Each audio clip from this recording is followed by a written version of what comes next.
जिंदगी में अगर एक बार फैसला ले लिया तो फिर पीछे मुड़कर कभी मत देखना, क्योंकि पीछे मुड़कर देखने वाले कभी इतिहास नहीं रचा करते। नमस्कार मित्रों, आप सभी का स्वागत है समर्थ क्लासेस के यूट्यूब चैनल पर। मैं आप सबका स्वागत करता हूं राजस्थान इतिहास की इस क्लास में। तो मित्रों, शुरुआत करते हैं हम राजस्थान के इतिहास की इस क्लास की माता सरस्वती के आशीर्वाद के साथ। तो मित्रों, आज हम शुरुआत करने जा रहे हैं 1857 की क्रांति। लेकिन 1857 की क्रांति से पहले हमको ये जानना जरूरी है कि अंग्रेजों का प्रवेश राजस्थान में हुआ कैसे। अंग्रेज राजस्थान में किस कारण से प्रवेश कर पाए और किस वजह से जो राजपूत थे वो मजबूर हो गए संधि करने के लिए अंग्रेजों से। तो आज के शुरुआत में हम देखेंगे कि अंग्रेजों ने प्रवेश कैसे किया और ऐसा क्या कारण था जिसकी वजह से सहायक संधि करनी पड़ी राजपूत राजा। तो चलिए करते हैं शुरुआत।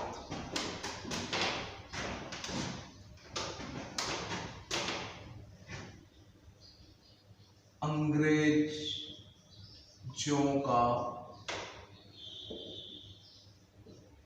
राजस्थान में प्रवेश। राजस्थान में प्रवेश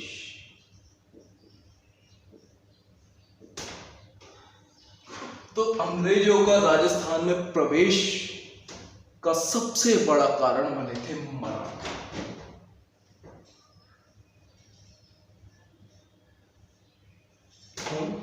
मराठा। तो हमें अंग्रेजों के प्रवेश को जानने से पहले यह जानना होगा कि मराठाओं ने कब और कैसे प्रवेश किया राजस्थान। तो इधर हम देखें, अगर हम देखें भारत की बात,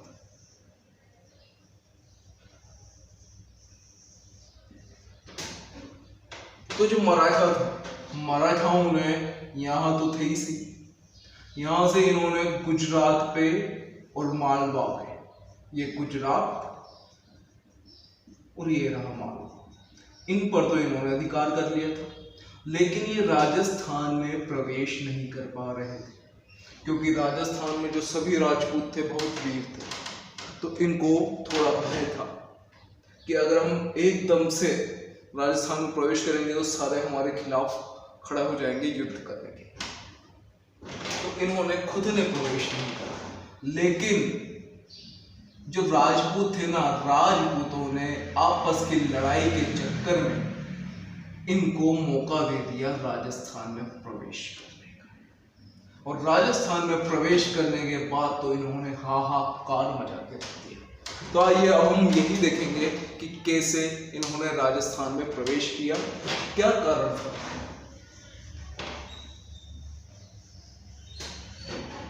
तो बात शुरू होती है बूंदी से।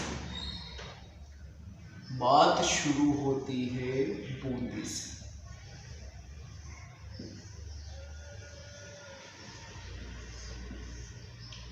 बूंदी बूंदी के राजा थे उस समय बुद्ध सिंह।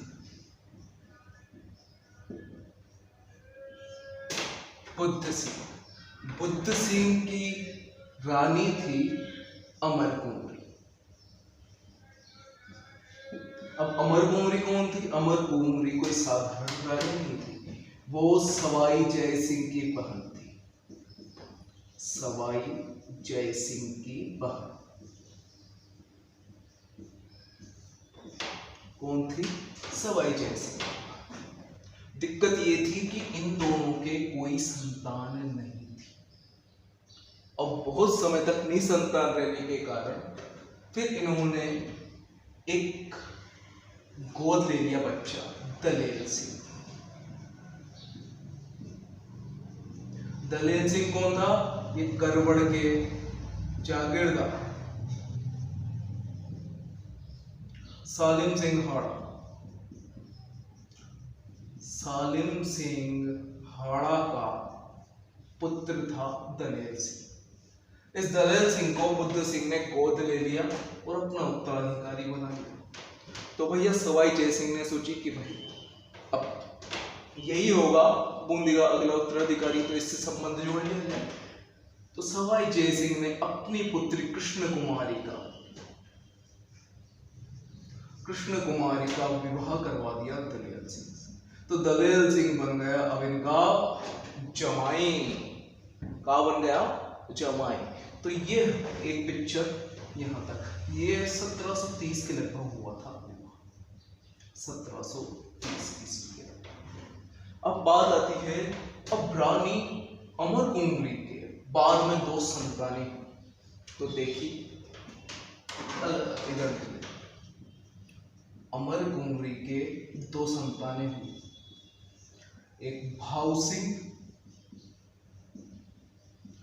और दूसरी उम्मेद सिंह।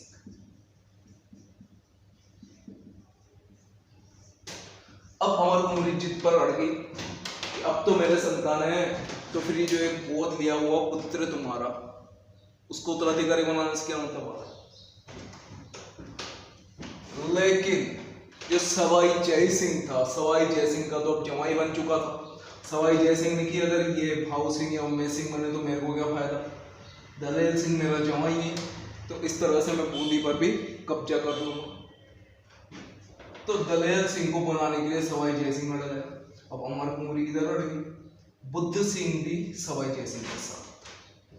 तो अब घटना क्या हुई, इन्होंने चाल चलकर भाऊ सिंह को मरवा दिया। क्या करा, भाऊ सिंह को मरवा दिया। तो अब अमरकुंडली ने चाल खेली। अब अमरकुंडली ने बुलाया मराठा मल्हार राव होलकर। मल्हार राव होलकर को इन्होंने 6 लाख रुपए दिए और राखी भेजी। राखी भेजकर अपना भाई बना लिया इन्होंने, अमरकुंडली। और इनके इस बात पर अब प्रवेश हुआ मराठों का राजस्थान में। ये रहा जयपुर, यहाँ के सवाई जय सिंह। अब मराठे आ गए और इनकी लड़ाई हो गई किससे, सवाई जय सिंह से। सवाई जय सिंह को इन्होंने पूरी तरह से पराजित करा। और उम्मेद सिंह अभी बालक थे, तो इन्होंने क्या करा, इस समय था 1733 का, इन्होंने शासक बना दिया बुद्ध सिंह को शासक बना दिया। और 6 लाख रुपए सब काम कर पुरा के मराठा यहां से फिर चले गए। अब जैसे ये चले गए तो सवाई जय सिंह ने दोबारा चाल खेली, बुद्ध सिंह को हटाकर दोबारा बूंदी की गद्दी पर किसको बिठा दिया, दलेल सिंह। दोबारा किसको बिठा दिया, इसने बुद्ध सिंह के स्थान पर सवाई जय सिंह ने बिठा दिया दलेल सिंह। ये बात थी 1723। लेकिन फिर क्या हुआ, अब ये हुआ तो अमरकुंडली ने दोबारा सहायता मांगी मल्हार राव होलकर से। लेकिन इस बार मल्हार राव होलकर ने सहायता नहीं की। क्यों? क्योंकि मल्हार राव होलकर और सवाई जय सिंह के मध्य संधि हो गई।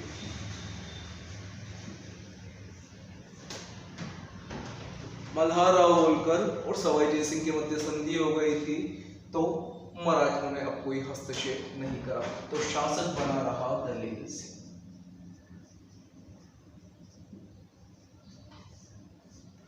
लेकिन जो सवाई जय सिंह ने मल्हार राव होलकर के साथ संधि की, उसमें क्या था भाई, उनको क्या चाहिए, तुम्हारा तो चौथ वसूली करते थे, तो उन्होंने कहा हमको तो पैसे दो, जब चाहे जब मांगे। तो सवाई जय सिंह भैया ये कर कर परेशान हो गए। सवाई जय सिंह बहुत ज्यादा परेशान हो गए इनके इस कारनामे से। तो देखो भाइयों, पहले इसको एक बार और देख लेते हैं। क्या हुआ? बुद्ध सिंह रानी अमरकुंवरी सवाई जय सिंह की बनी। इनके कोई संतान नहीं थी तो दलेल सिंह को गोद ले लिया। किसका? सालिम सिंघाड़ा का पुत्र था, करवड़ की रानी। सवाई जय सिंह ने अपने पुत्र कृष्ण कुमारी का विवाह करवा दिया दलेल सिंह से, तो ये बन गया जवाई। लेकिन कुछ समय बाद अमरकुंवरी के 2 पुत्र हुए, भाऊ सिंह, उम्मेश सिंह। अब अमरकुंवरी की जिद थी इनको उत्तराधिकारी बनाने की, लेकिन सवाई जय सिंह चाहता था दलेल सिंह बने, तो इन्होंने भाऊ सिंह को मरवा दिया। बचा उम्मेश सिंह, तो छोटा था। तो अमरकुंवरी ने सहायता ली मराठों की और मराठा प्रवेश कर गए राजस्थान में। बस इतना जानना जरूरी है। ठीक है, सवाई जय सिंह को हराया, बुद्ध सिंह को वहां का शासक बना दिया। लेकिन सवाई जय सिंह ने दोबारा बुद्ध सिंह को हराया और दलेल सिंह को वहां का शासक बना दिया और संधि कर ली मराठों के साथ। तो दलेल सिंह शासक बने। फिर कुछ समय बाद उम्मेश सिंह ने इनको हराकर उम्मेश सिंह शासक बन गए थे 48 के लगभग, 1748 के लगभग। लेकिन यहाँ पे ये पिक्चर खत्म हो जाती है। अब अगली पिक्चर शुरू होगी। क्या? अब सवाई जय सिंह परेशान होकर मराठों से परेशान होकर पहुंचे मेवाड़ के महाराणा संग्राम सिंह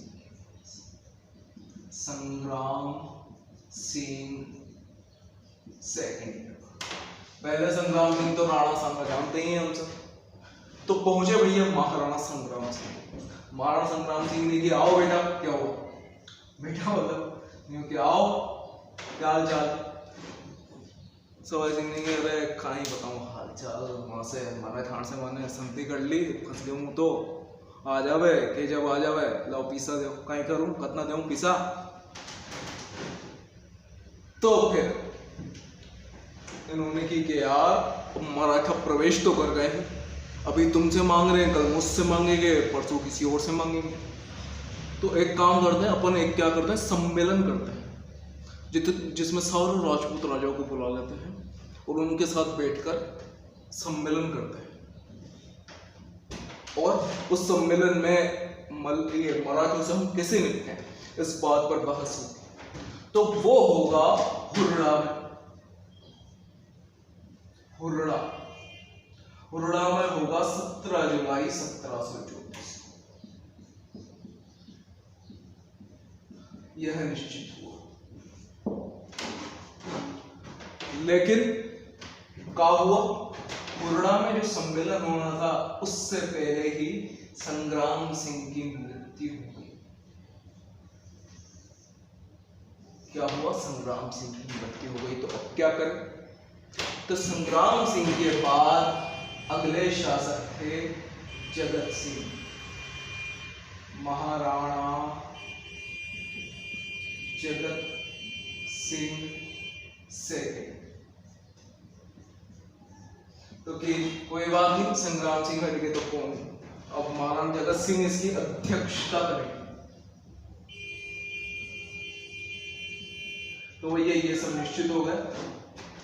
अब इसका स्क्रीनशॉट ले लो, फिर हम आगे का लिखेंगे।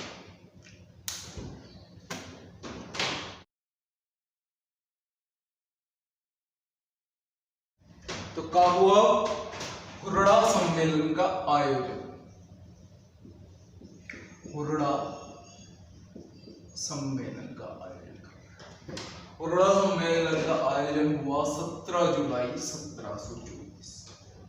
1734 में 17 जुलाई को हुआ हुरड़ा सम्मेलन। इसका आयोजन करवाया जिसको सबसे ज्यादा जरूरत थी, सवाई जय सिंह। किसने? सवाई जय सिंह ने आयोजन करवाया। और अब अध्यक्षता किसने की? अध्यक्षता किसने की? तो अध्यक्षता किसने की? संग्राम सिंह तो बेचारे भगवान को प्यारे हो गए, तो अब अध्यक्षता कर रहे थे महाराणा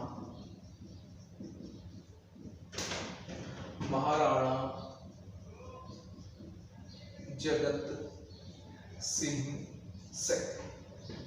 महाराणा जगत सिंह सेकंड। अब इसमें सभी राजा हैं, बहुत सारे राजा, बीकानेर, कोटा, बूंदी, बीकानेर, कोटा, बूंदी,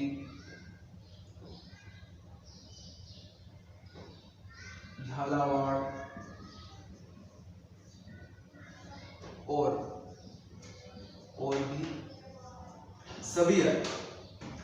लेकिन क्या हुआ क्या, जो ये राजपूत अपने आपसी कलह से, राजपूत अपने आपसी कलह के कारण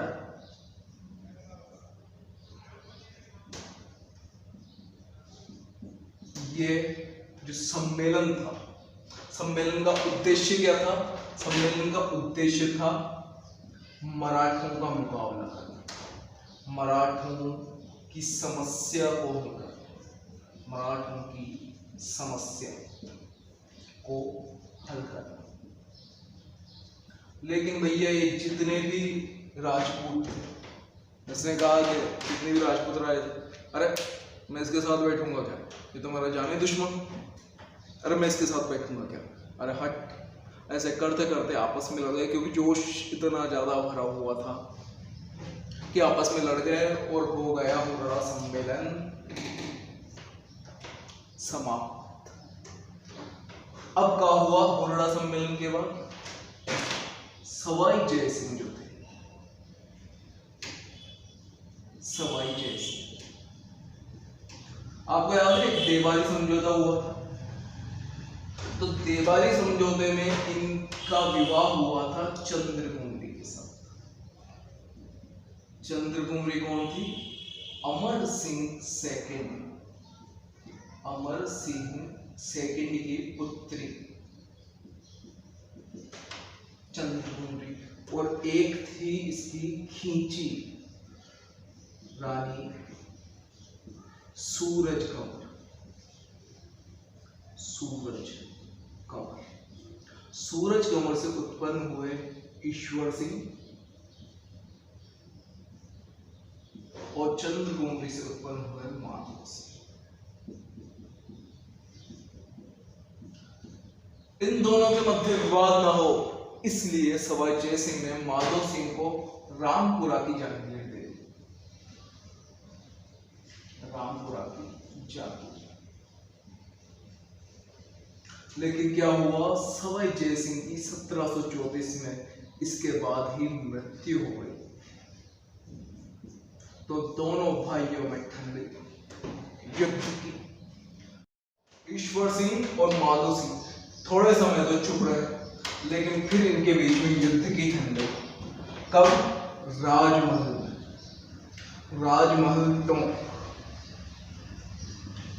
1747 की बात है। अब 1747 में क्या हुआ, इधर ईश्वर सिंह और दूसरी तरफ माधव सिंह।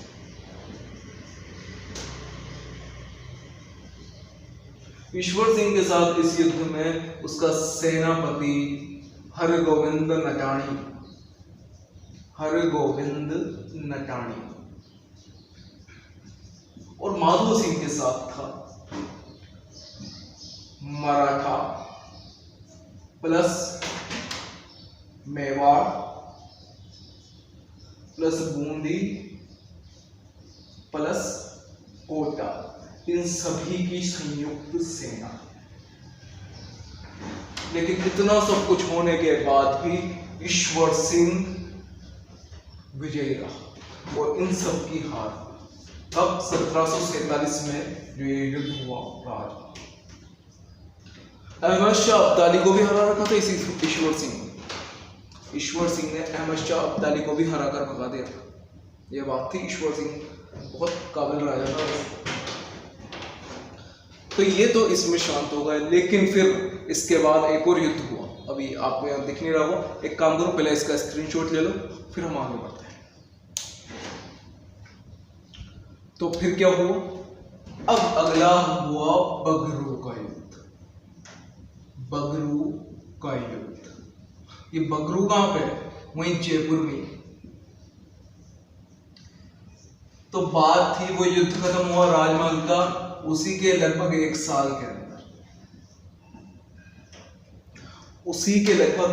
के अंदर में दोबारा युद्ध हो गए। तो इस बार ईश्वर सिंह के साथ थे जाट राजा सूरजमल। अफलातून कहते हैं जिन्हें, सूरजमल। इधर ईश्वर सिंह। अब भैया इधर की देखो, इधर कौन? माधो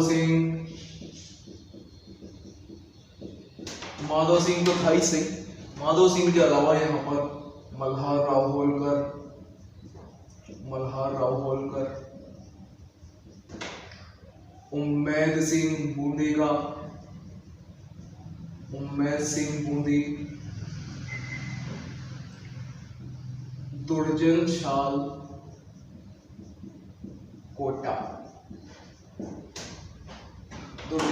कोटा और इनकी संयुक्त सेना।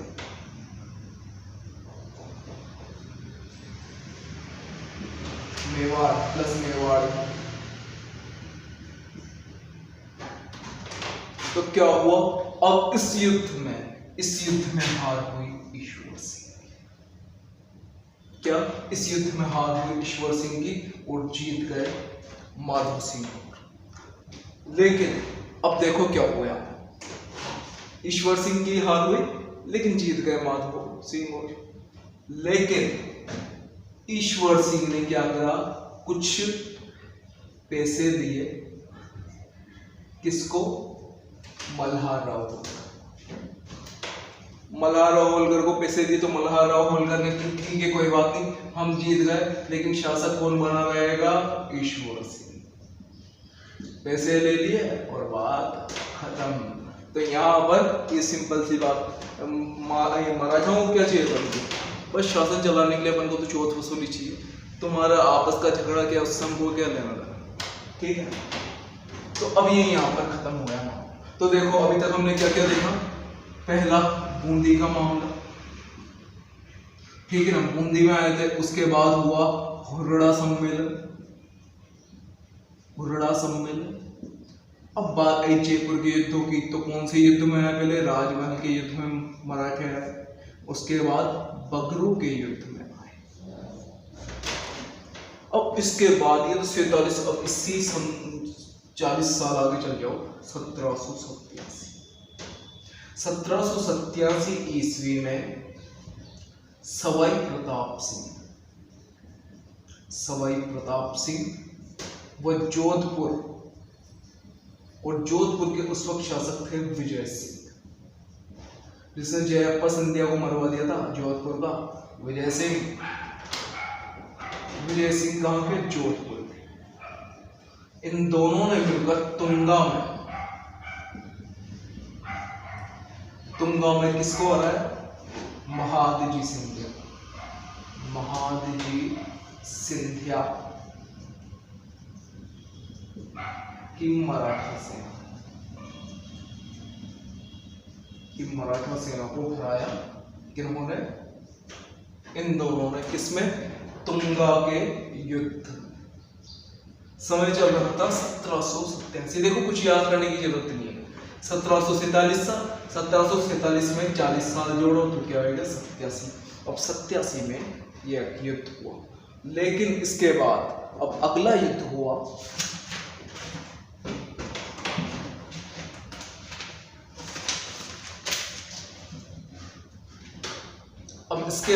जो अगला युद्ध हुआ वो हुआ 1790 में। 3 साल बाद पाटन का युद्ध।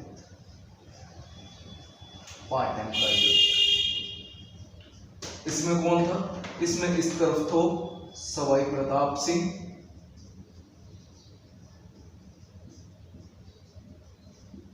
और इस तरफ मराठा सेना इस बार लेकर आए थे एक फ्रांसीसी सेनापति, फ्रांसीसी डिबोई। और इस डिबोई की सहायता से इन्होंने सवाई प्रताप सिंह को पराजित कर दिया और जीत हुई मराठा सेना। और मजबूर होकर सवाई प्रताप सिंह को संधि करनी पड़ी इनसे। संधि में क्या है, वही हमको तो पैसे दो, रकम दो, सीधी सी बात। और फ्रांसीसी की वही, इसकी माना जाता है छतरी है नागौर, इसकी छतरी है नागौर। तो भैया देख लो, इसको अलग कर दो। अब सवाई प्रताप सिंह की युद्ध देखो, पहला युद्ध तुंगा में हुआ 1787 में, जीते सवाई प्रताप सिंह। दूसरा युद्ध हुआ पाटन, पाटन के युद्ध में भी हार हुई सवाई प्रताप सिंह की और जीते मराठा। तो 2 युद्ध हो गए प्रताप सिंह के। अब तीसरा युद्ध भी होएगा। अब इसका स्क्रीनशॉट लो, फिर आगे चलते हैं।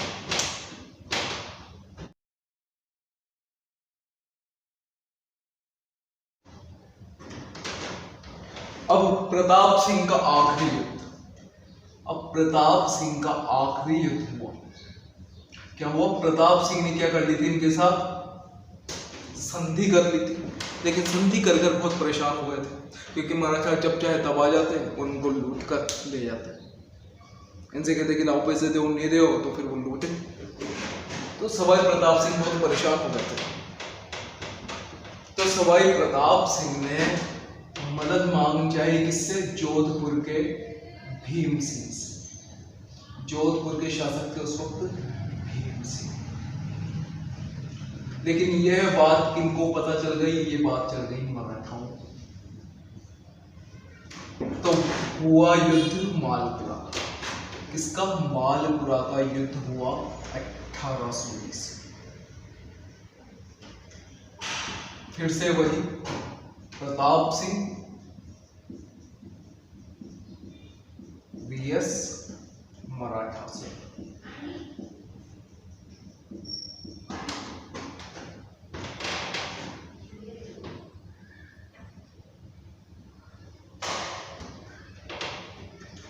ये युद्ध हुआ था 16 अप्रैल 1800 ईस्वी।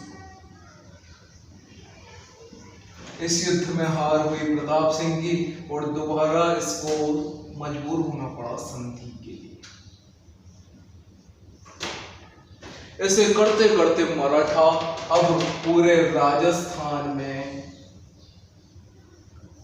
अब मराठा पूरे राजस्थान में चौथ वसूली करने लगे। यहाँ पर जयपुर, अब जयपुर से ये मेवाड़, जोधपुर, सभी जगह बीकानेर, ये सभी जगह चौथ वसूली करने लगे। अब मराठों ने सभी राजपूत राजाओं से चौथ वसूली शुरू कर दी। लेकिन कुछ राज्य अभी भी ऐसे थे जिनसे इन्होंने कभी चौथ वसूली मतलब आक्रमण तक नहीं किया। तो वो थे कौन कौन से, देखो, बीकानेर व जैसलमेर। ये दोनों ऐसे राज्य थे जिन पर कभी मराठों ने आक्रमण नहीं किया। क्यों, क्योंकि भाई उधर का क्षेत्र देखो, इतना सूखा बंजर है, वहां जाएंगे तो ना तो घोड़े वहां चल सकते, ऐसी रेत पे घोड़े चलेंगे। तो उन्होंने कभी उस जगह जाने की कोशिश नहीं की। उन्होंने ये दूर हुआ इस जगह से, तो ठीक है अपन इधर से वसूली कर रहे हैं, वो ठीक है। तो इन्होंने बीकानेर ने, जैसलमेर और किशनगढ़,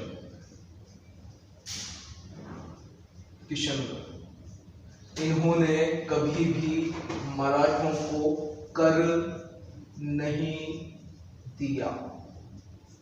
किनको, मराठों को कभी भी कर नहीं दिया। इन्होंने, बीकानेर ने, जैसलमेर और किशनगढ़ ने कभी भी मराठों को कोई कर नहीं दिया।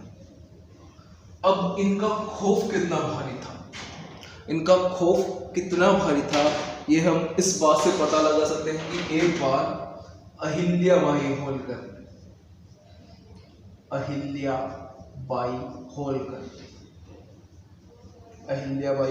ने पत्र लिखकर, सिर्फ पत्र लिखकर धमकी भेजी किसको? मेवाड़ को। मेवाड़ को धमकी भेजी और निम्बाहेड़ा को छीन लिया बिना किसी युद्ध के। तो मराठों का जो आतंक था राजपूता वो जग जाहिर है। इसी आतंक से परेशान होकर क्या करा? जो जोधपुर का विजय सिंह था,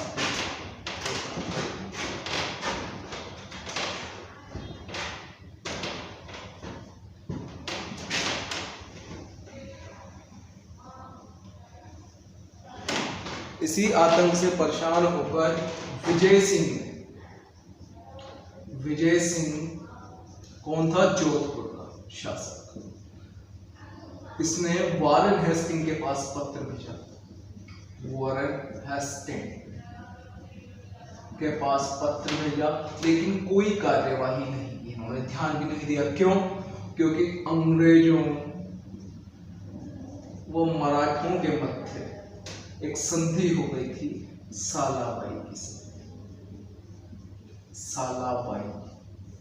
की संधि। अब जितने भी राजपूत राजा थे, क्योंकि अंग्रेज उस समय की एक बड़ी शक्ति के रूप में उभर चुके थे, तो इनको लगा कि अगर हमें मराठों से बचना है तो हमारे पास सिर्फ एक रास्ता है। वो क्या है? वो है इनके साथ क्या कहते हैं, मराठों से बचने के लिए हमको अंग्रेजों के साथ मिलना होगा, उनसे संधि करनी होगी। सिर्फ यही एक रास्ता हमारे पास है, इसके अलावा और कोई रास्ता नहीं। यही बात करनी पड़ी। तो यही एक रास्ता था इनके पास। तो अब इसका स्क्रीनशॉट ले लो। तो मित्रों, आज की क्लास में सिर्फ इतना ही। फिर हम अब ये जानेंगे कि कैसी कौन सी सहायक संधियां हुई अंग्रेजों के साथ राजपूतों की। ये हम अभी, आज की क्लास थोड़ी बड़ी हो जाएगी और किसी कारण से अभी वो टॉपिक नहीं पढ़ा सकता। तो अगली क्लास में उस टॉपिक को पढ़ाया जाएगा और आपकी शुरुआत कर दी जाएगी 1857 की क्रांति की। तो मित्रों, जो भी आप पटवारी exam, SI exam, RS exam, जिसकी भी तैयारी कर रहे हैं, अब ये उसी के हिसाब से चलेगा। मैं इसीलिए इसको तरीके से पूरी डिटेल के साथ, आराम के साथ आपको पढ़ा रहा हूँ, ताकि एक एक चीज़ आपके दिमाग में क्लियर हो जाए। ठीक है? नोट्स तो आप सबके पास होंगे, किताबें होगी, उनमें से देखिए। मैं सिर्फ आपके सामने उस चीज़ को पेश कर रहा हूँ ताकि आप उस चीज़ को आसानी से समझ सकें। तो ठीक है मित्रों, अब आज की क्लास का यही समापन करते हैं। ठीक है, फिर मिलेंगे। धन्यवाद। जय हिंद, जय भारत। फिर मिलेंगे।